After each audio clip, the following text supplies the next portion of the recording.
Naka-on lang yung car Kape para. tayo. Hi guys! So, this is our coffee. Pasko na sa kanila. Uy, yung nabili namin sa Dash. And they're very nice, they're very friendly, and I don't know, I think it's a good choice. Hey friend, ano pala, pakita ko pala yung baon ko. Nagbaon talaga ako ng crackers, friend, pang sahog sa kape. Ano to, tawag dito? Binake mo or? Hindi. Social. Binik yan ni Costco, ano ka pa, friend? Parang hindi mo naman ako kilala. Hey guys, so, nagbe-bake ka naman, di ba? Hindi oh, ayan, may straw ako sa coffee ko. Wow, ang taray. Gusto mo mag-straw din? Yeah, sure. Hindi guys, kasi nag-straw talaga ako sa coffee kasi nga, my husband told me one way na, isa pala yung nainlaban niya sa akin sa happy tip daw ko. Kaya inaalagaan ko talaga siya guys, kasi gusto ko nung ma-inlove ulit yung husband ko everyday. Kaya yung happy tip natin. Hindi guys, kasi yung straw kasi nakaka-help siya too. Kasi yung nagdi-drink ka ng coffee, ano yung tip mo friend ba? Ma-stain? Yeah, so kung gusto mong i-preserve yung happy tip mo, drink ka ng coffee. Hey friend, ito yata yung ano yun. Oh, okay. Sorry. Nakuha ang Tinignan sarap ko nga, sabi ko, okay. Anong oras na ba? Okay pa. So, yun na po guys. Oh, how do you like the coffee? Yeah. Sarap Good. ba? Parehas lang din ng Starbucks. Parang di ba? But you know, kasi yung customer service dito sa Dutch is they're very nice and they're very treat us nice kasi nung nagpunta kami sa sa Starbucks, they were like, oh, you just need to order on the phone. Tikman natin kung binake. Oh yeah. Binake yan all night, friend. Friend, I baked it all night, ha? Oh. Binaon ko talaga to guys. Dapat sana Magic Flex. Sabi ko, ay naku, paiba naman tayo kasi special tong friend ko, diba? Yeah? Parang siyang alam mo yung otak? Oo, parang nga. Otak. Saan? Yes, sir po. Kape-coffee lang muna kami. Maungan pa rin dito guys. Pakita ko muna yung camera sa inyo, ha? Pakita ko muna yung surroundings, ha?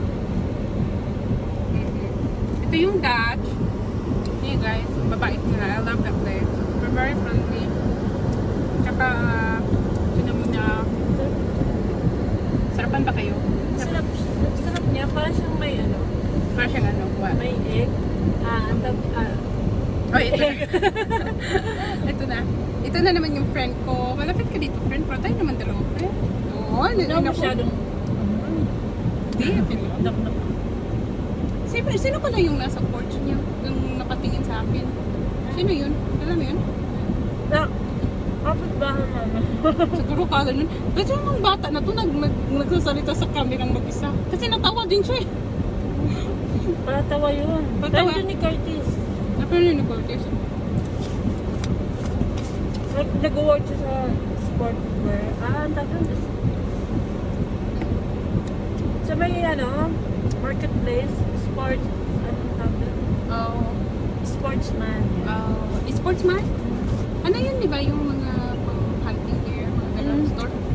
Alright guys, so ito kasi din yung one way kasi na ma-relieve ko rin yung mga homesick ko, yung pangungulila ko sa Pilipinas is one way din yung I hang out with good friends like this, like yung mga kaibigan ko kasi nakaka-relate kami ng mga jokes, tapos yung mga pagkain namin.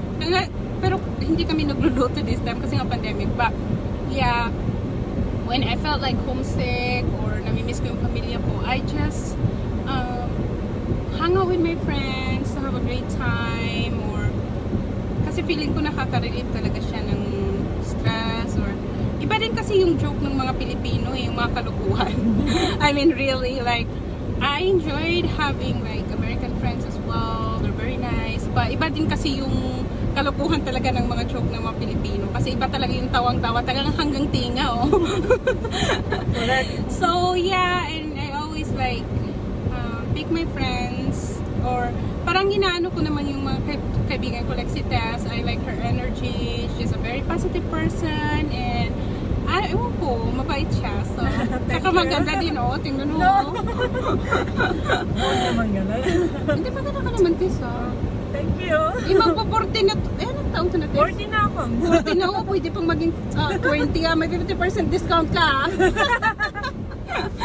Alright, guys, so, yun lang po, yung Sunday morning ko, tsaka nagkaibigan ko. So, I'm not sure kung saan kami. Look, ang dami rin palang nagpipila, pero ang bilis ng ano nila. Yeah, kasi Service. pakita ko nga kasi guys yung anong sabi ni friend ko. Yeah, maraming nagpipila maraming bumibili sa Dutch. Yeah, marami friend.